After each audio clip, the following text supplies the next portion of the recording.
So this panel is looking at comparative perspectives. What can we learn from the international, what's going on internationally in terms of Canadian corporate activity and mines, or just generally in the industry? So we're going to start with Kuya Woods, who's going to be looking at Maori and petroleum in Aotearoa, New Zealand. Sorry, I said that. I butchered that. That was fine. Te hau mauri ora, tēnā koutou, tēnā koutou, tēnā koutou katoa. So my presentation is called Kei Whia Te Rangatiratanga, Māori and Petroleum, and you'll see why I call it that as I go through. So before I start, just a few comparisons and statistics. So in 1839, oil was discovered in Taranaki. A scientist by the name of Ernst Diefenbach, who's German, was employed by the New Zealand company to undertake some ethnobotanical and biological and geographical studies as the basis for propaganda for inviting people from the UK to come out to New Zealand to migrate. And then a year after oil was discovered, in 1840, the Treaty of Waitangi was signed. Just a brief background to the Treaty of Waitangi and to New Zealand in general. The indigenous people in New Zealand, Aotearoa New Zealand, are known as Māori. The original origins of the word Māori comes from the meaning normal or ordinary, and it was a way of distinguishing Māori, or the Aboriginal people, from the new people, the new settlers. And the new settlers were called Pākehā. So in New Zealand we call our indigenous people Māori and other new people Pākehā. The name Pākehā came about because Māori saw, the ordinary people, saw these people rowing backwards to the shore and thought they had eyes on the back of their head and basically called them Pākehā because of that. So it's normal and Pākehā.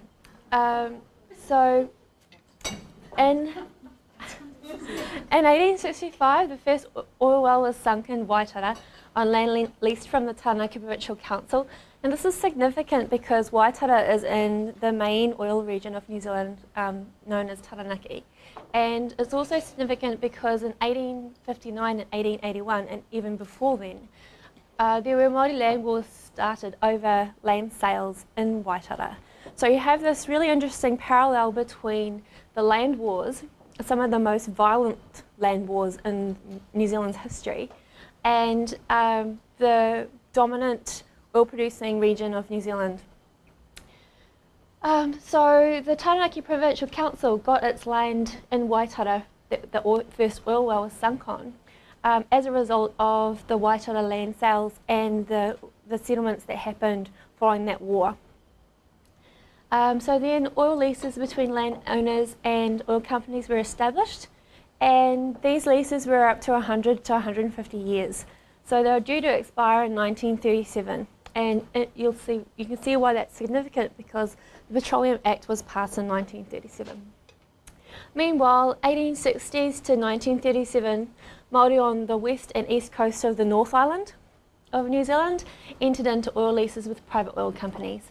So landowners that entered into oil company leases included Māori landowners. So at this time, Māori on both the west and east coast of the North Island of Aotearoa were gaining royalties from the exploration carried out on their lands.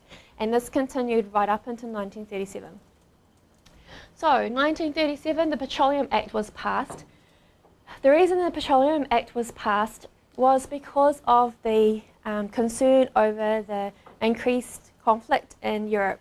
So that was coming up into the Second World War, and the strategic importance of the supply of oil from New Zealand to motherland Britain and the UK, and supporting the Allies in the war. So there were a lot of debates in the chambers. So one of the major differences that's been highlighted by this workshop is that in Aotearoa, New Zealand, Māori have had representation at the parliamentary level since about the 1915s, like really long time. The early what happened was, before New Zealand was declared a British colony, there was a treaty signed, and before the treaty was signed, so prior to 1840, there were at least 3 different statutes passed, Westminster statutes passed, acknowledging that New Zealand was outside the territorial boundaries of the UK. So they effectively acknowledged that New Zealand, Aotearoa chiefs and rangatira, that's where the word rangatira comes from, the chiefs had their own independent sovereignty and actually had sovereignty over the land of Aotearoa. What was of concern was the amount of whalers and settlers that were coming to New Zealand, getting drunk, becoming unruly and causing strife between the natives and, you know, the whales basically. Because at that time the main exports in New Zealand were around the whaling, because if you know your history, you'll know that prior to petroleum, the whale oil formed the basis of lighting and heating and that sort of thing. So New Zealand was big with whaling, and one of the reasons the treaty was signed was for the protection of the Aborigines. So there was an Aboriginal Protection Society that was based out of the UK, and this was from the experiences of Canada and America and North Americans and what happened to the Indigenous people over here on colonisation. So the Aboriginal Protection Society, which was based in England, had put forward that they did not want the same thing to happen in Aotearoa, New Zealand. So because of that interesting circumstances, and because we were colonised so late, we got the Treaty of Waitangi. And essentially the Treaty of Waitangi consists of 3 paragraphs, or 3 articles, and they're in 2 versions. So one is the Māori version and one is the English version. Prior to 1840, there was a Declaration of New Zealand Independence signed in 1835, which was put together by the same agent who put together the 1840 treaty, James Busby. And effectively the Declaration of Independence said that sovereignty over New Zealand was vested in the chiefs. Full stop. Right, that was 1835. And then that was still being circulated for signing when the 1840 treaty was circulated as well. So there was a question of why a treaty in 1840 was required in the first place. And some of it is a range of really interesting circumstances that are a little bit outside of the scope of this workshop, which accumulated in the concern for the Queen expressing concern for the protection of Aborigines and sales of land and so on. Moving on. Compensation for the loss of royalties from the Pollock Petroleum Act essentially vested ownership of all the petroleum resources in the Crown. There was no compensation paid from this. Now, the reason that Māori parliamentarians allowed that legislation to pass was because of the strategic importance in supporting Britain. So at that time, one of our most prestigious Māori parliamentarians, Sir Nanata, was arguing for to Māori, to his own people, that the price of citizenship was to become involved in the war, that through the treaty Māori had that obligation to take part in the war because we'd signed this agreement. So he made it clear in Parliament that although the Petroleum Act breached the principles of the treaty, the first one being in English, first article being that sovereignty was ceded, right, in the English version. And the Māori version, it says governance was given, right? And then the second version was that all estates, including fisheries, forestries, land, would be protected and held by Māori until such time as they wish to sell them, and that if they wish to sell them, they'd sell them to the Crown. The third one was that Māori would have equal citizenship with non-Māori. So the main significant differences between the Māori version and the English version are in that first article, or what was ceded, whether it was sovereignty ceded or governance ceded. So it's argued that the rule of contra preferentum is in play, and therefore the Māori version is, takes precedent over the English version. Next, so here's where the petroleum resources, the known petroleum resources currently lie. I always say this when I do this.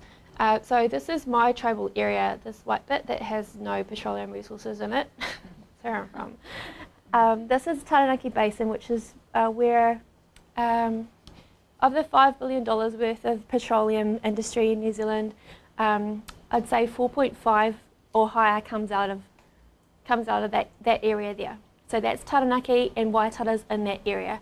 And then this is the east coast, which also got oil seepages in it. Now through here, there's, you can't really see it on this map like that, but there's two tectonic plates which push this bit together along this line here.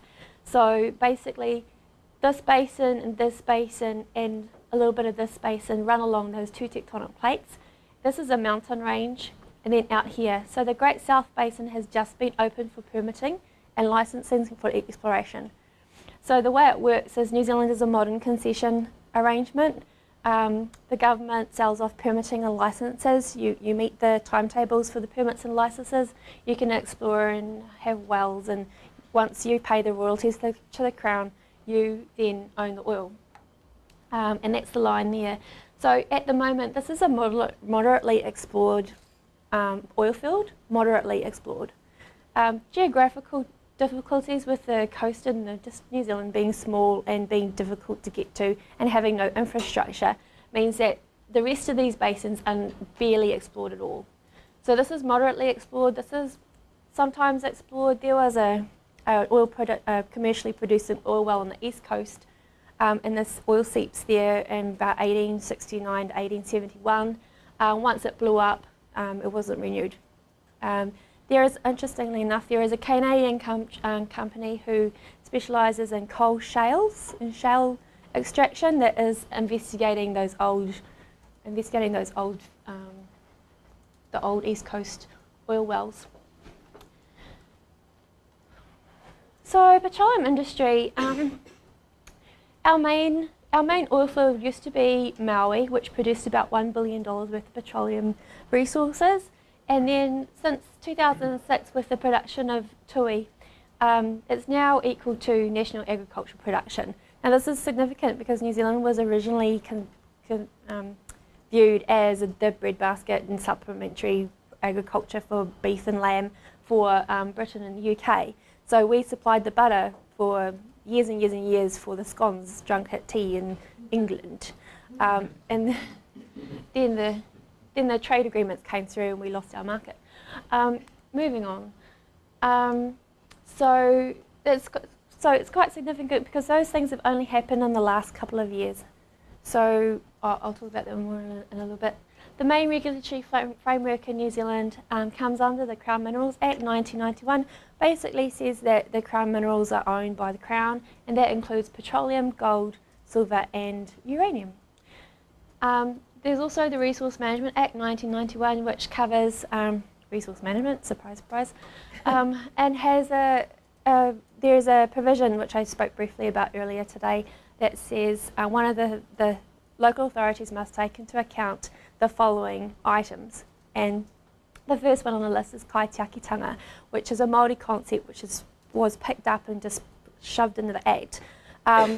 No reference to the treaty, but to this idea of kaitiakitanga. So then there was litigation to define what kaitiakitanga meant, and eventually it was ascertained that kaitiakitanga was the participation of Māori in terms of in the effective decision-making resources of the area.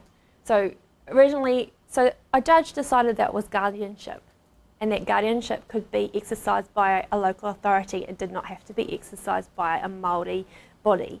And then through the litigation and the subsequent legal changes, it now reads that kaitiakitanga is something that must be exercised by Māori in line with their ancestral obligations. So the main one that for the regulation that has protection of Māori lands is under the Crown Minerals Program for Petroleum 2005.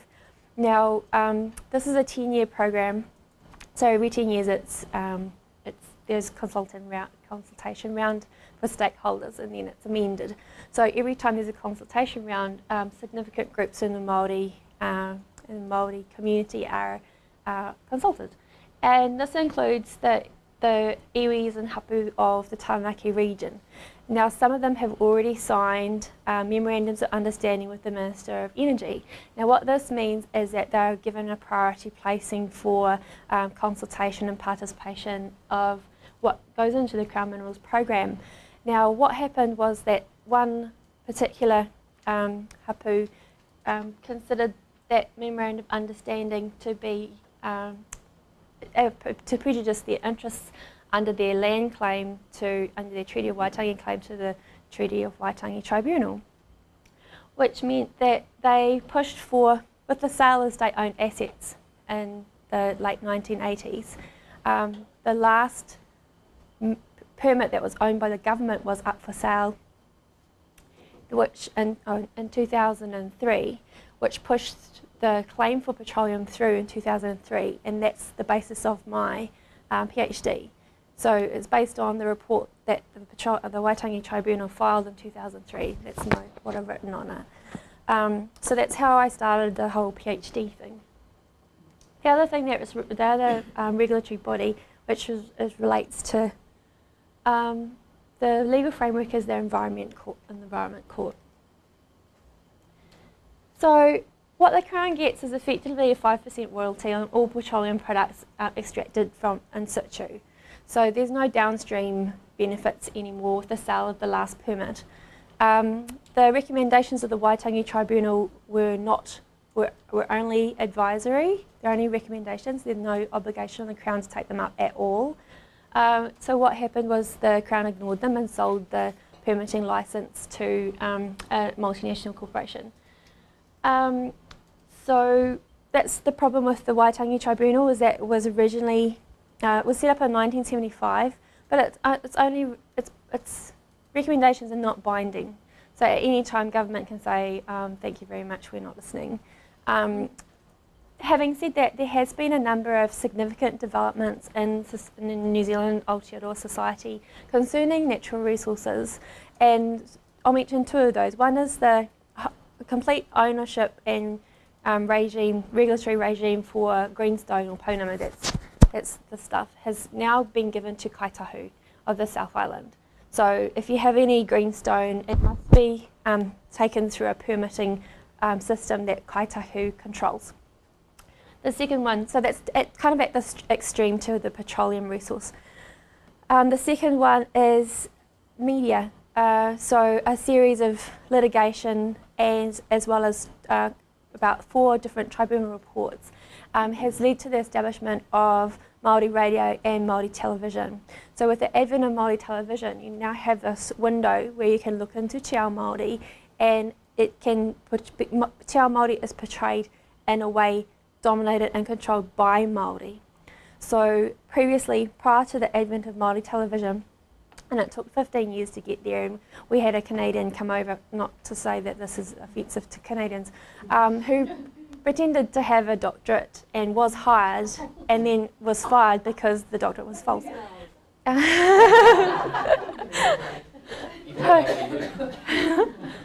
was interesting. So with the advent of Māori television, it means that the window to Te Ao Māori just brought Māori issues and Māori community to people who would not necessarily have seen that area of Māori.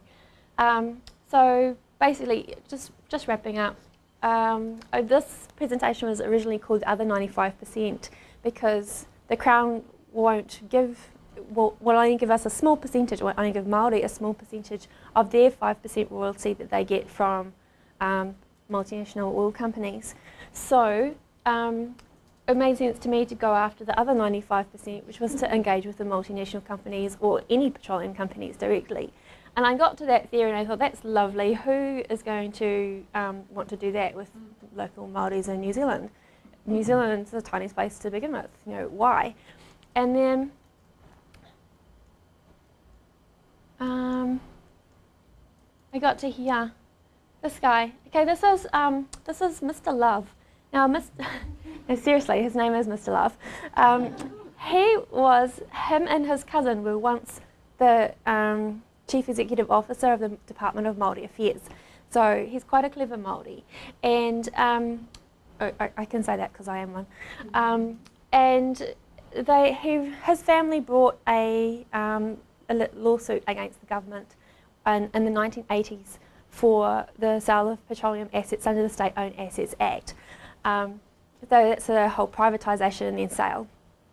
And they lost because the judge said that the claim to the Waitangi Tribunal had not been heard.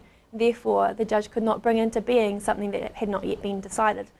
So it would have been interesting had, that was in 1987, so it would have been interesting had the 2003 report come out before that case had been heard, whether the Ngāti Te Whiti would have gotten redress at that time. Interestingly enough, one of the petroleum experts that the Loves brought in to testify on their behalf in relation to that case was a guy called Mac Beggs, who then took a permit over land relating that was tribal land of Ngāti Te Whiti, and later put a permit and licensing regime, bought the permit and licensing, even though his company was an engineering company, not exploration company, on-sold it to a group called Greymouth Petroleum, which is a domestic New Zealand oil producing exploration company. And then Greymouth Petroleum had inherited a 2% royalty contract to Ngāti Te Whiti that Mac Beggs had set up. So I found this joint venture after I thought this is a great theory, and the joint venture was between Ngāti Te Whiti, who was, you know, the Love family in the original case in 1987, and Greymouth Petroleum, which was basically three guys who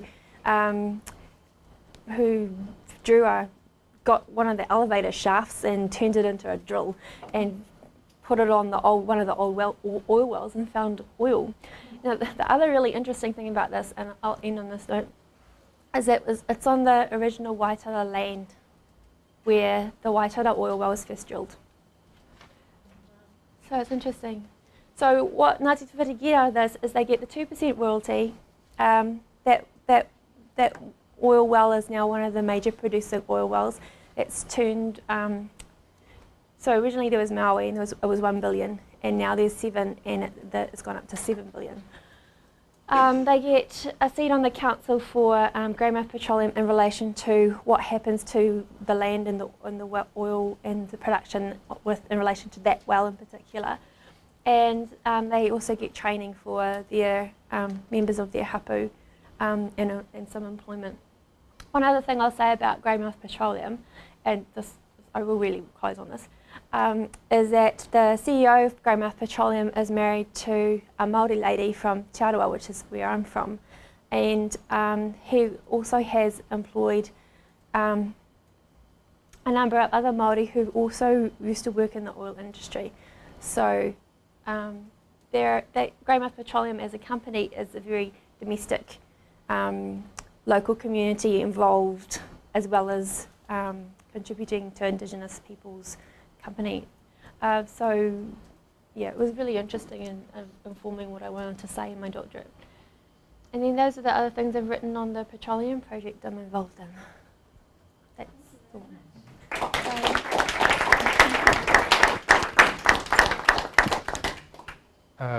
That's all.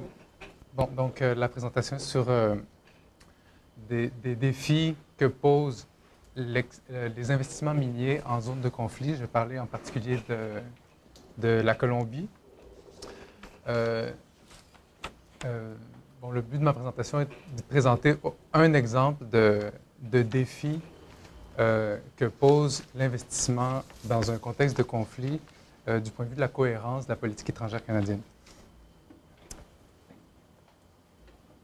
Donc, les risques associés à l'investissement extractif en Colombie sont liés, entre autres, à un problème qui est dû au fait qu'avec le conflit armé, ou dans le cadre du conflit armé, des groupes paramilitaires en particulier ont acquéri des titres fonciers, donc des terres, de l'ordre de 2 à 7 millions d'hectares.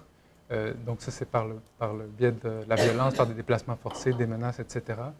Ce qui correspond plus ou moins à 2 à 7 du territoire colombien au total. Mais si on parle en termes de la qualité des terres qui sont qui ont été appropriées. C'est à peu près la moitié des meilleures terres, des terres les plus productives de la Colombie. Donc ce problème-là n'est pas quelque chose qui est nouveau. C'est un problème qui est reconnu, largement reconnu. J'ai mis ici une citation d'un rapport des Nations Unies qui parle spécifiquement du problème de l'accaparement des terres et de la relation que ça a après avec des investissements, entre autres de compagnies multinationales sur ces mêmes terres-là, en particulier dans le cas qui nous occupe des compagnies minières.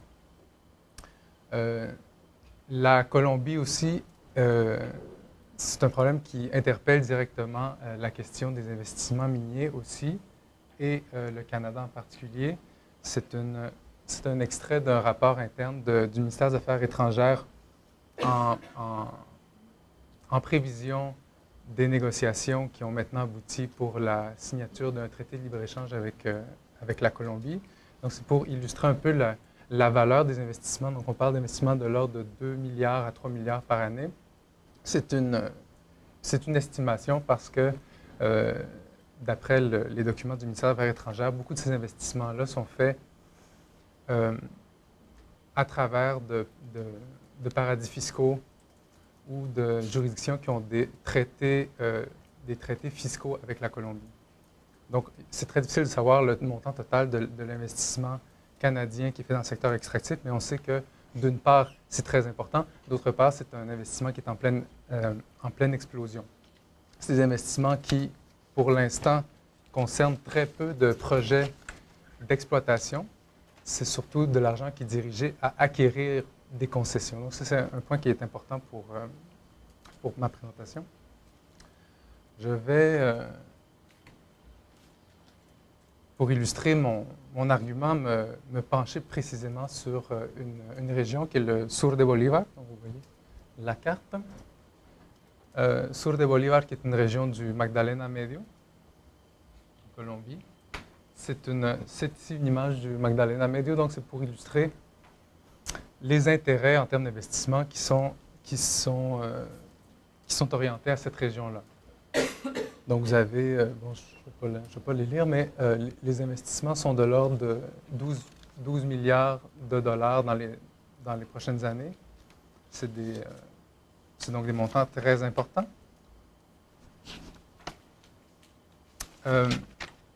La prochaine carte, il s'agit donc la partie en jaune réfère à des concessions ou des territoires sur lesquels la compagnie minière AngloGold Ashanti a un intérêt. Donc, soit est propriétaire de concessions d'exploration, soit est déjà dans le processus d'appliquer pour ces concessions-là. Donc, vous voyez, on parle d'une seule compagnie. Bon, c'est effectivement une des compagnies qui a le plus de propriétés minières en Colombie, mais vous voyez que les intérêts qui sont projetés sur le territoire couvrent une très grande proportion du territoire. Et voilà, le Sur de Bolívar, c'est ici. Donc, c'est effectivement couvert par des intérêts d'AngloGold Ashanti. Aussi, AngloGold Ashanti, qui est une compagnie sud-africaine et anglaise, a en Colombie des intérêts de joint venture avec une compagnie qui est inscrite au Canada qui s'appelle B2 Gold. Donc, en ce qui concerne le Sur de Bolívar, le Magdalena Medio, je vous ai mis quelques statistiques. Le Magdalena Medio est une des zones les plus durement touchées par le conflit. Donc, si la problématique d'accaparement de terre s'applique à l'ensemble du territoire colombien, s'applique particulièrement à la région du Sur de Bolívar. Donc, on parle entre 1994 et 2007, plus d'une centaine de milliers de personnes déplacées, dont près de la moitié de la région spécifique de Sur de Bolívar. Bon, un certain nombre d'assassinats. La zone, en fait, a fait l'objet d'une prise de contrôle de la part de groupes paramilitaires vers la fin des années 90. Donc, c'était le moment le plus dur, je dirais, pour la pression dans la région Sur de Bolívar. Vers la fin des années 90, on a une série de massacres, d'incursions. Bon, typiquement, le patron était 300-400 hommes armés dans des villages où les gens étaient... certaines personnes étaient assassinées. Et le village était intimé à se déplacer, ce qui a donné lieu vers la fin des années 90 à, dans un cas, une série d'interventions qui ont donné lieu à plus de 10 000 personnes déplacées vers la capitale de Sur de Bolívar, la capitale du Magdalena Medio, donc c'est Titi Barranca Bermeja, donc les gens se sont déplacés en des nombres très importants.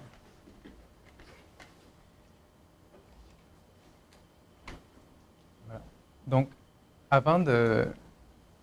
J'aurais dû mentionner que cette recherche terrain-là a été faite dans le cadre d'une étude qui a été réalisée en partie par Mining Watch Canada et une organisation colombienne qui s'appelle Sensat Agua Viva, qui visait à faire une étude d'impact d'investissement extractif sur les droits de la personne en zone de conflit. Donc, c'est dans ce cadre-là que moi, j'ai effectué du travail de terrain en Colombie.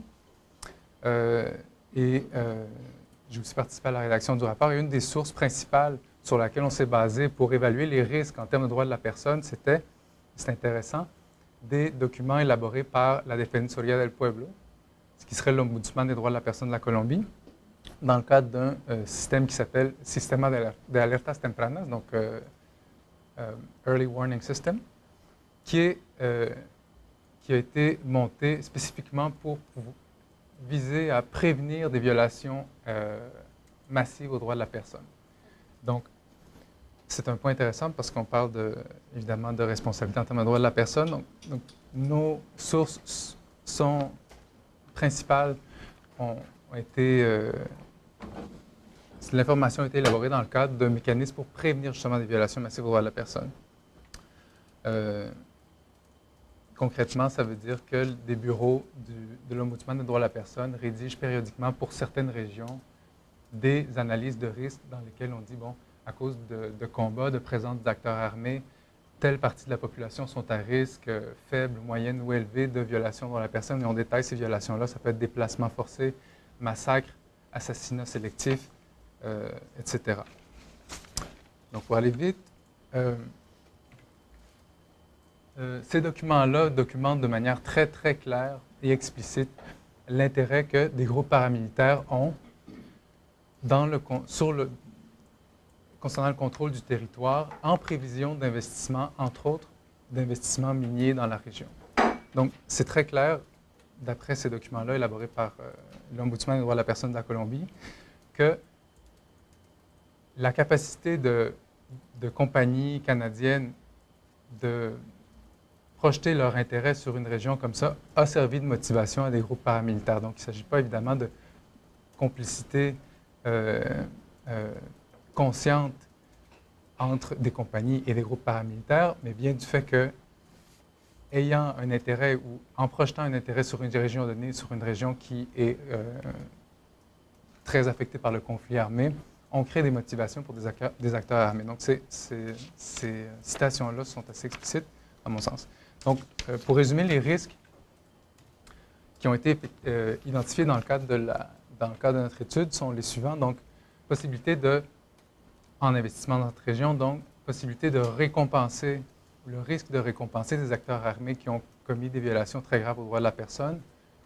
Le deuxième risque, et ça aussi c'est documenté, que ces investissements-là motivent la remobilisation de groupes paramilitaires dans cette région. C'est une région, en Colombie, il y a eu un processus de démobilisation des Autodefensas Unidas de Colombia. Dans le Sur de Bolívar, c'est le bloc central Bolívar. Il y a eu plusieurs milliers de membres des Autodefensas Unidas de Colombia démobilisés qui opéraient dans la région du Sur de Bolívar.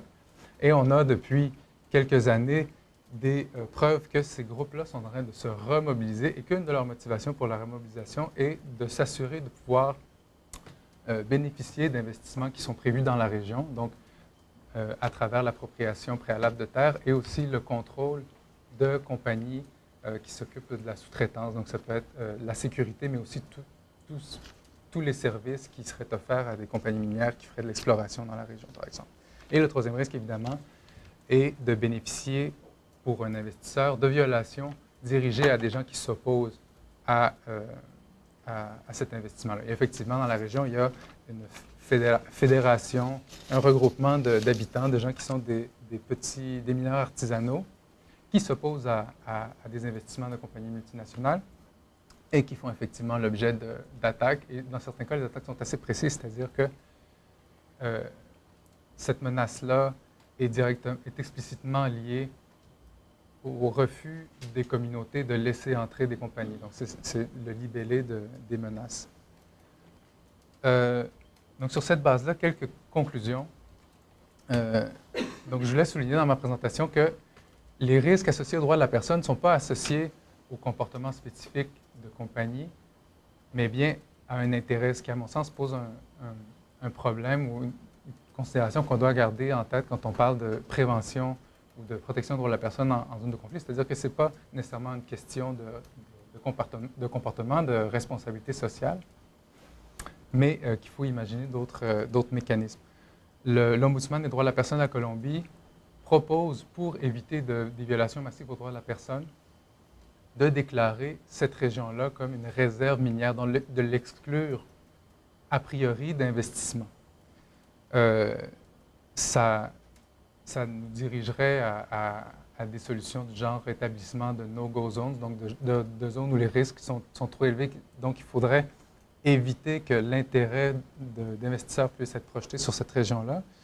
Malheureusement, ce concept-là est absent pour l'instant des mécanismes que l'État canadien propose pour faire face aux problèmes de droits de la personne. Donc, le concept de no-go zones n'est même pas considéré. Et, bon, en conclusion, j'aimerais proposer que ces problèmes-là renvoient à un problème de cohérence en termes de politique étrangère, c'est-à-dire qu'il me semble qu'il est important pour l'État canadien d'établir et de considérer le lien qu'il peut y avoir entre, d'une part, des politiques qui promeuvent le dynamisme du secteur minier au niveau mondial et, d'autre part, des risques associés aux droits de la personne, dans la mesure où, effectivement, le Canada a comme politique explicite en Colombie de contribuer à la résolution du conflit et à la protection des droits de la personne. Pour s'assurer de cette cohérence-là, il y aurait peut-être moyen d'établir certains mécanismes dont on pourrait discuter. Merci.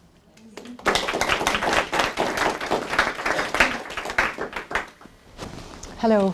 I'm amazed at the resilience of this group from New Zealand to Colombia, and I have the pretension to speak about Africa. What I'll say very briefly will echo a little bit of the organization of today, because in fact in working on the revision of mining codes in Africa, we were constantly told that we come from a country of best practices. So we set up a research team which looked into the experiences of negotiating mining regimes in Quebec and in Canada, and the capacity of these regimes to take into concern the strategies and the interests of affected communities, notably the Raglan project and the Ekati project. And the results of that will be published in Studies in Political Economy, the major findings in next few weeks. It's an article called Mining Sector Regulation in Quebec and Canada. Is a redefinition of asymmetrical relations possible?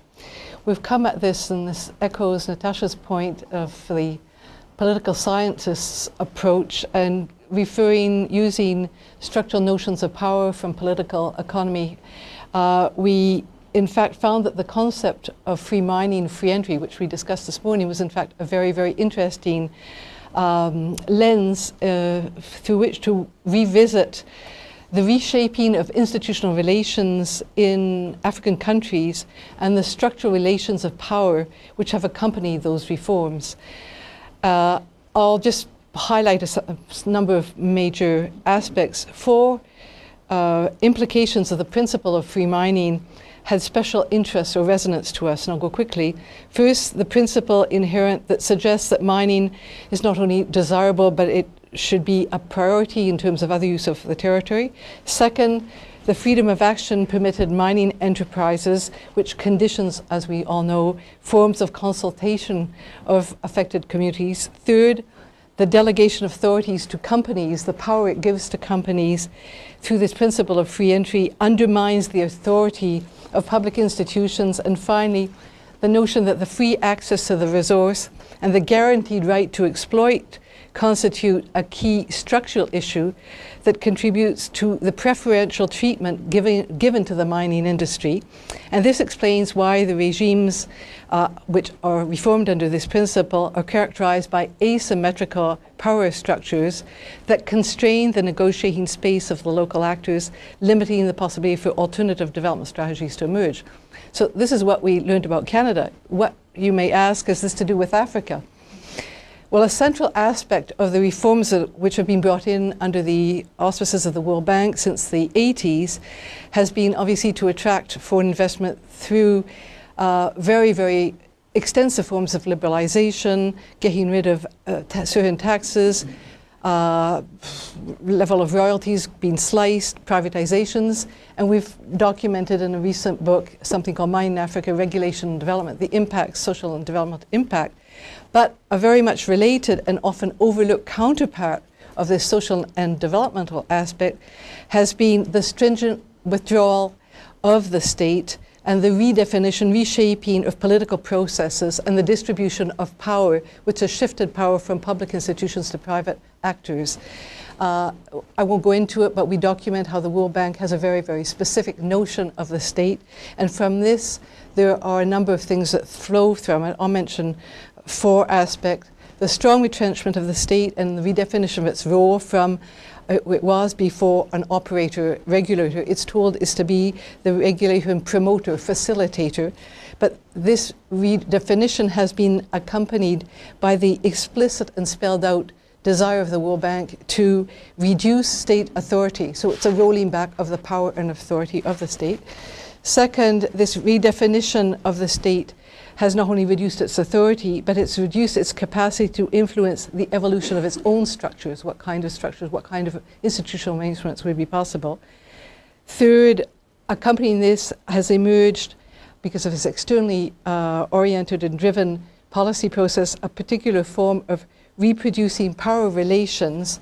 And this is particularly striking in countries which are mineral rich, in Guinea, the DRC, which echoes a bit like Colombia.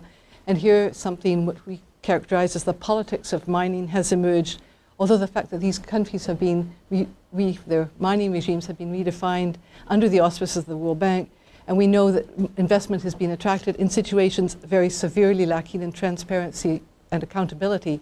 But these notions of accountability and transparency are just the tip of an iceberg, or something which is much more important, is understanding the power relations and the institutional arrangements which have been brought in.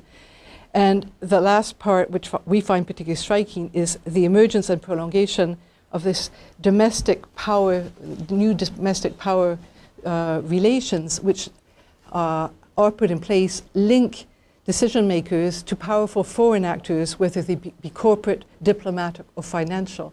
So this constellation of forces is not just kept in by internal factors, as people try and suggest, but there's a very constraining constellation of factors which constrains, in fact, the emergence of other kinds of strategies, whether it be in promoting development, environmental objectives, or protection of human rights. And in many situations, the structural relations of power inherited from the past and the hierarchies of value which these relations perpetuate involve in a very, very clear way external factors. And what's very interesting is the way that this has been overlooked. Certain implications of this reform process for the protection of human rights.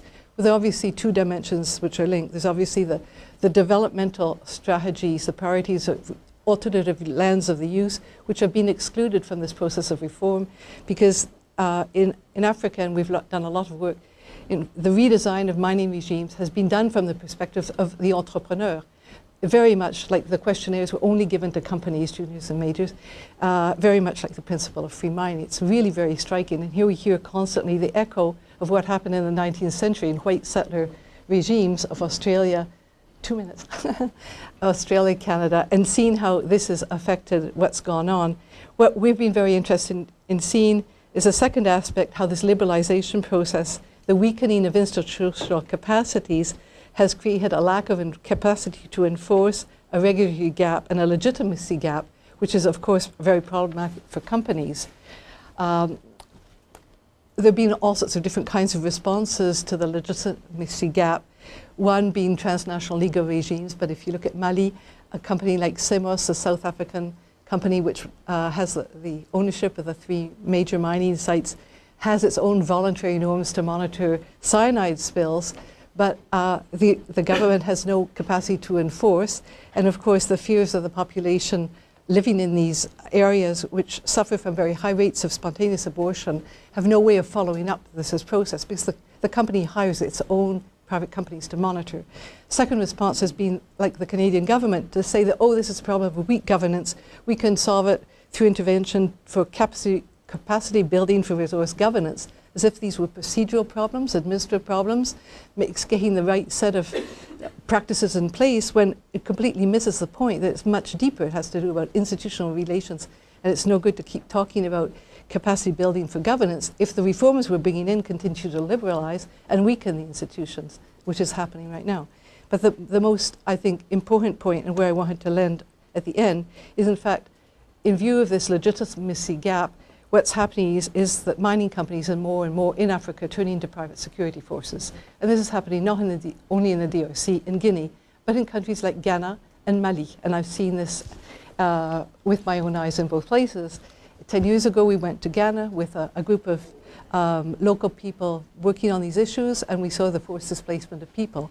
10 years later, the Ghanaian Commission of Human Rights and Minister of Justice has just brought out an extremely important report in which it did interviews in about 30 mining sites, and practically everyone of each one of these sites has problems with security of private security forces and also the police coming in and beating people, making people or forcibly clear the land, etc., etc. As my Ghanaian colleagues say, we are now talking about the militarization of mining in Ghana. People perhaps don't know that this is a kind of solution which is happening on the ground. The conclusion, well, I guess what we're trying to say is by putting emphasis on the role of reforms and external factors, bilateral and multilateral and NGOs, in reforming the regulatory frameworks of Africa, what we're trying to draw attention to are the institutional relations and the political processes which characterize the results of these kinds of reforms. That is, the new structural relations of power and influence which are brought in, which blur the line of responsibility and accountability, and obviously the risks that this involves in terms of the violation of human rights.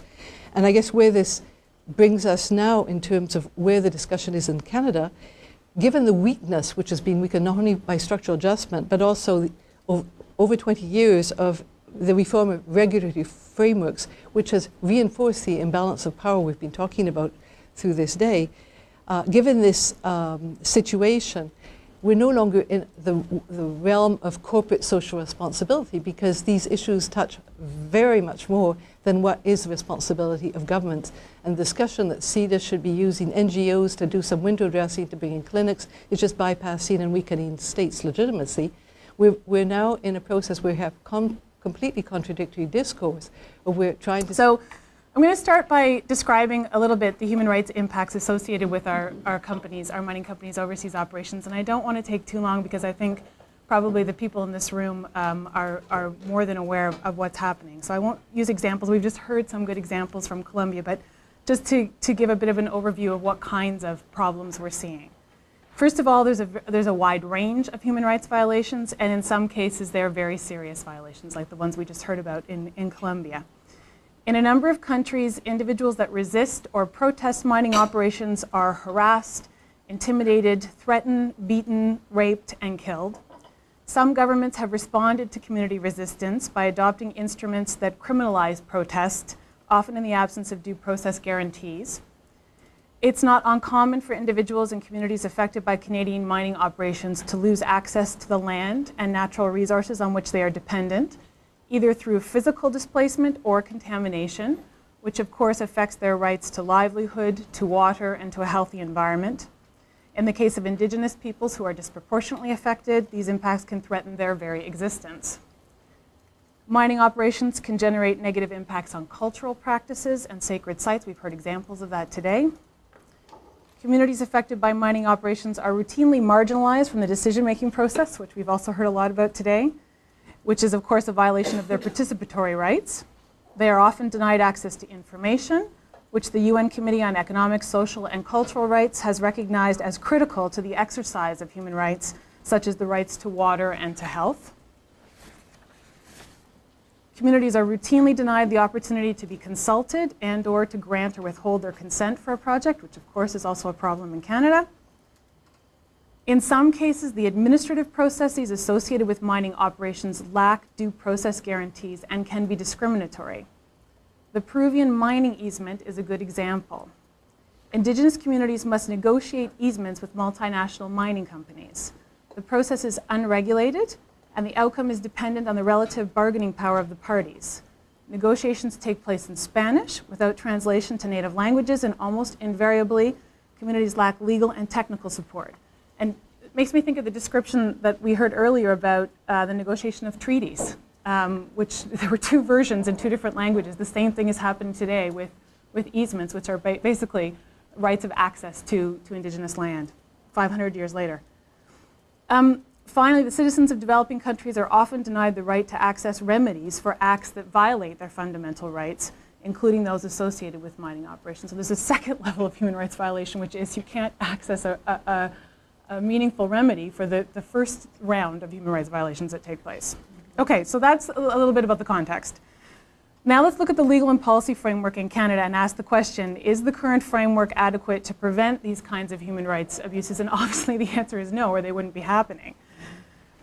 So the long answer, with the exception of provisions in the criminal code, our criminal code, concerning war crimes and crimes against humanity, there is no legislation in Canada that addresses the human rights impacts associated with the overseas operations of Canadian companies, any kind of companies, not just mining companies.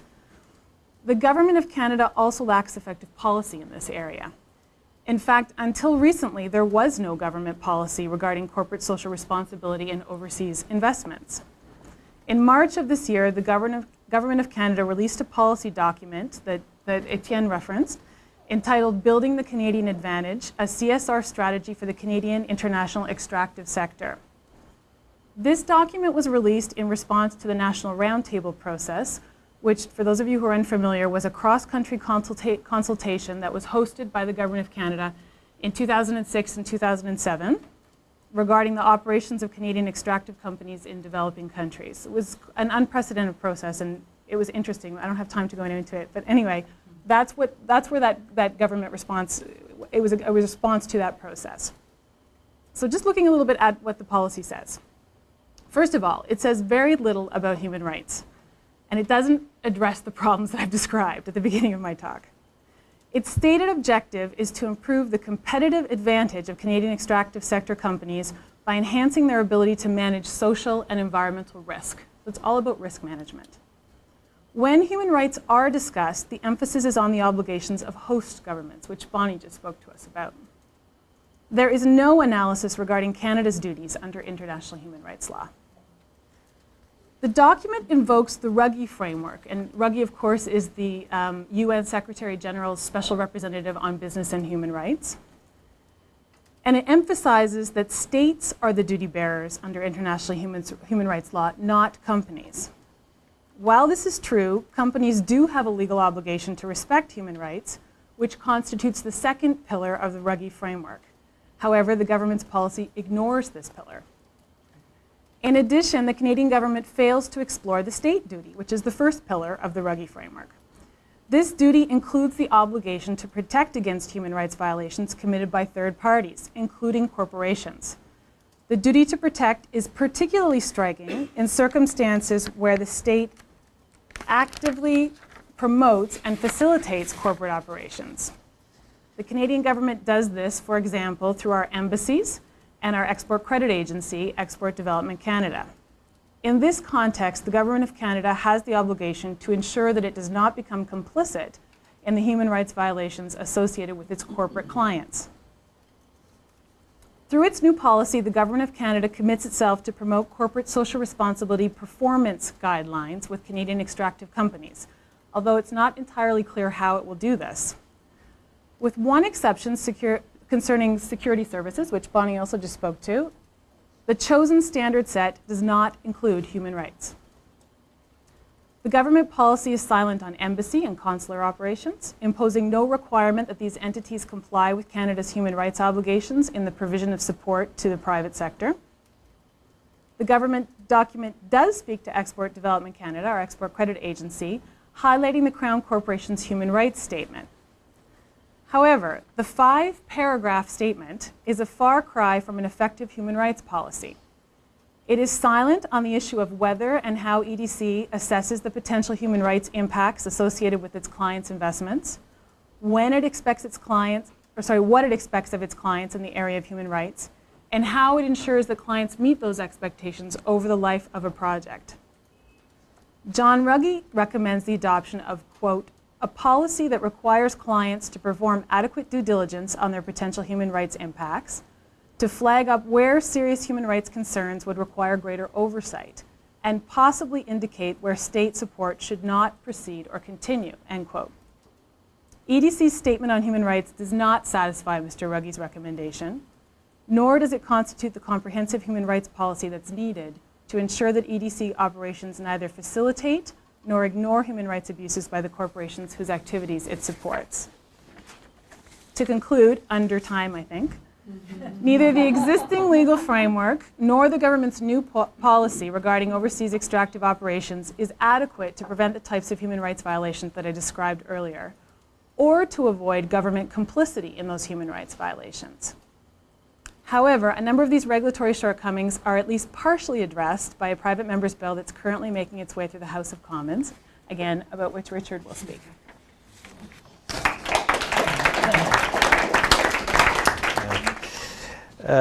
I was worried as I came here that I might end up in a situation of preaching to the converted. An old mining metaphor came to my mind, which was that I might be in the situation of bringing coal to Newcastle.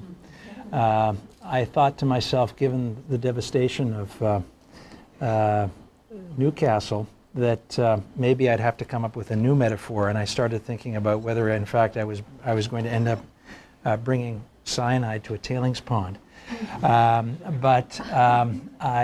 suppose the purpose of my presentation today will be to explore the beginnings of a legal approach to some of the issues that we've canvassed, speaking to people who have actually been architects of this approach and who know much more about it than I do, but also to try to put out to you a kind of trial balloon, a thought experiment, if you will, as to how one might extend some of the thinking that is to be found in Bill C-300 to other domains and perhaps to the domestic domain as well. So I'm on a panel on comparative approaches. I suppose I'm thinking about comparative law here in a rather odd way. How can one compare and learn from efforts to deal with international human rights and environmental concerns for domestic approaches, and how might domestic approaches then reinforce our efforts to address international problems? That's the way I'm trying to think about this. So let me just set the scene by saying a few words about Bill C-300, about which I'm sure most of you know a great deal. As Karen has mentioned, it emerged from a process in which she and Bonnie and Catherine and others were involved, National Roundtable process, and the advisory group, which was composed not only of academics and NGO members, but also of representatives from the mining industry as well, came up with a rather remarkable consensus document after a really almost unparalleled public consultation process, which identified a whole host of measures that ought to be taken in order to align what we might call, in general terms, the corporate social responsibility objectives that were already supposedly wending their way into best practices of corporations, to align those with, in fact, the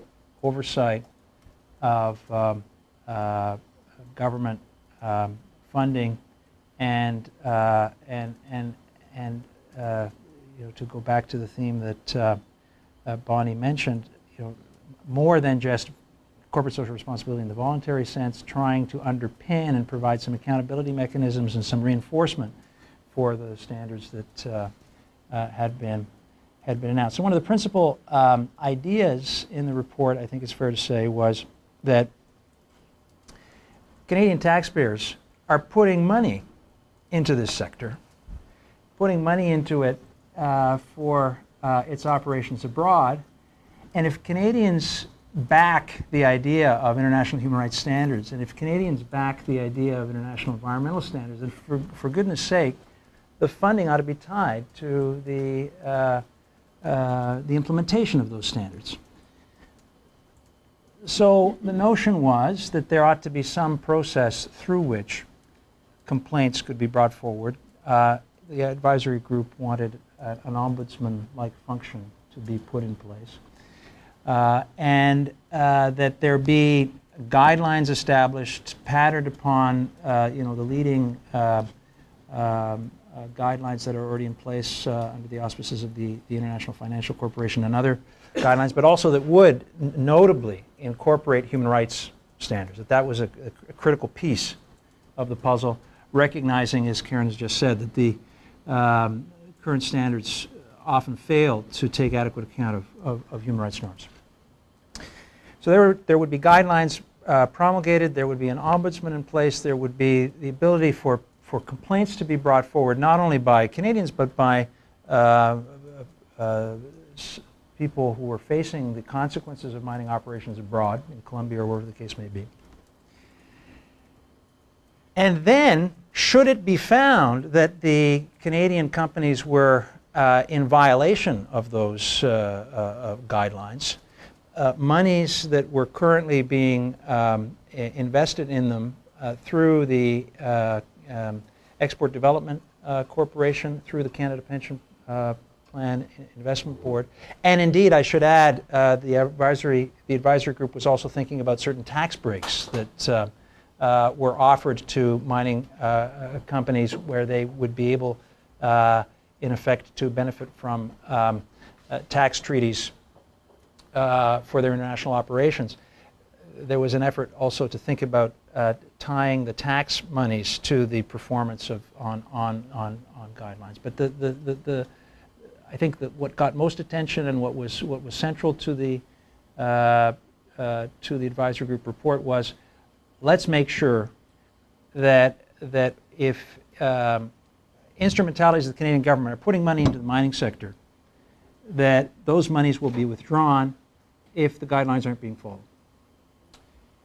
And that was backed by the entire advisory group, including the representatives of the mining industry that were on that group. It should be said that the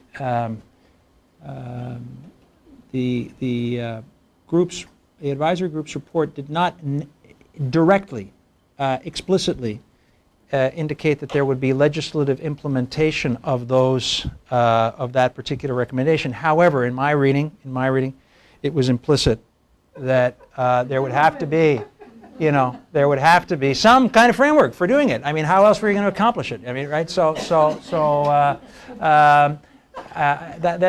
a bit of an in-joke here because, of course, one of the things that now, as private members' legislation has come forward to try to implement this, one of the things that's been said is, well, this wasn't supposed to be legislation. It was supposed to happen somehow magically without a legislative framework. And how dare you try to put this into legislative language? But suffice it to say that when time came, and there are people who have, I'm sure, the bruises here to show it, that when time came to implement the results of the advisory group report, suddenly, lo and behold, and there's a change of government, the mining industry distanced itself as rapidly as it could, specifically from those recommendations, and sought the rather puny policy that has been placed in its stead that Karen just described. So, the result of this has been that there was a very significant effort on the part of a number of people sitting around the table to try to get legislation introduced, and John McKay, private member, Liberal Party, has put legislation forward, Bill C-300, that would take up part of the agenda, only part of the agenda of the advisory group. In essence, it would accomplish at least the idea of withdrawing Export Development Corporation funding and Canada Pension Plan Investment Board funding for mining operations that are in violation of international human rights and environmental standards. You will be, I'm sure, entirely surprised to hear that this doesn't seem to meet with the instantaneous approval of the mining sector in Canada, and there has been quite a remarkable lobbying effort to try to stop this. A lobbying effort, I might say, and I think I can say this because others might be worried about defamation suits, and I don't care. I mean, there has been a truly remarkable effort at chilling. You know, those who would raise human rights violations, those who would raise the problems that the mining sector is causing abroad. And dare I just make a tiny little sideways glance towards SLAP suits, because we know that this is a sector that is quite good at involving itself in chilling effects of various kinds. So, what do I want to draw out of this? I'm actually trying to accentuate the positive for myself, and I'm trying to say, well, I find it quite intriguing and promising that the mining sector would be so worried about this. I think it means that it's starting to hit something they care about, and that the investment in trying to stop this legislation suggests to me that maybe we should be thinking about more of the same. Here's the more of the same that I'm thinking about. And this is a trial balloon, and I'm not a tax lawyer, and I may be pardon me, that's me. I may be on a wild goose chase here, so you can tell me if I'm off base. I was intrigued by the advisory group's noting of tax law as one of the things we should look at and think about when we're looking for economic consequences to the mining sector for failure to act upon environmental standards. The private members bill couldn't address that because the private members legislation, as you may know, cannot speak to appropriations. So it can't speak to tax law. But I was thinking, well, what has the mining sector got from the Canadian government that it cares about, that it really cares about, that it really wants? Flow-through shares. That's what they care about. They've been very, very successful in getting a massive tax break for their exploration efforts and so on. I mean, the last I looked, some of you may know, but we're talking in the hundreds of millions of dollars a year. It's not for nothing that Canada is the leading gatherer of capital for the mining sector, because we've got this fantastic tax regime when it comes to gathering resources into the sector. So here's my little idea. What if that tax revenue or that tax break were conditional? What if environmental performance, I suppose on the domestic scene, the human rights concern would be principally dealing with Indigenous peoples' issues, but I'll leave it to you to sort of help me work out what would be the sets of norms we would want to build into this. But just bear with me and imagine a situation in which Imagine a situation in which a tax credit were conditional upon continuing to perform to some standard with respect to environmental performance and human rights performance. And imagine that in turn you'd have to do reporting to securities commissions as to how well you were doing, because it could affect the price of shares very quickly if you got a tax, flow-through tax credit withdrawn. I have a feeling mining companies would care about that a lot. And I have a feeling that that would have a rather dramatic impact on their performance. Thank you. Great, not much to add. Thank you very much. So we'll If we could start just by thinking, brainstorming for a minute on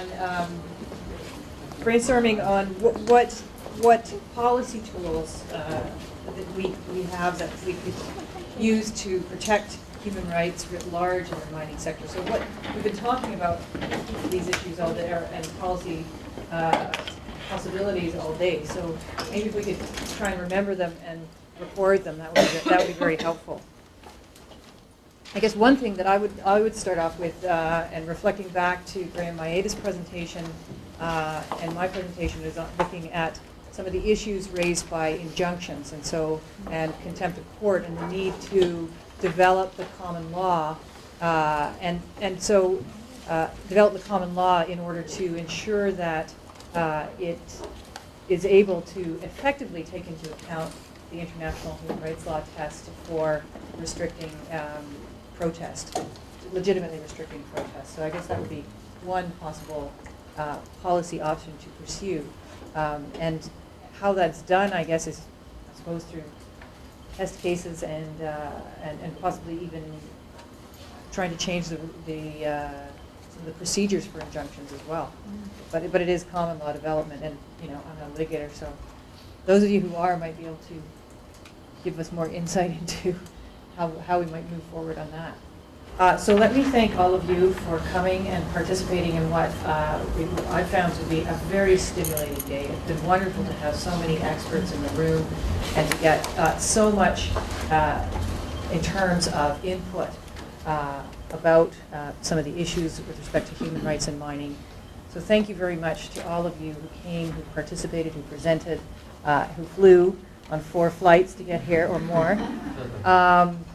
And I also want to thank again our sponsors for making this possible, particularly SSHRC, the Human Rights Research Council, SSHRC and the Human Rights Research and Education Center, our student rapporteurs, thank you very much. I know that's been a long day to be doing that. And again, Jordana and Andrew for doing all you did to organize and make this thing work. So thanks very much, everybody.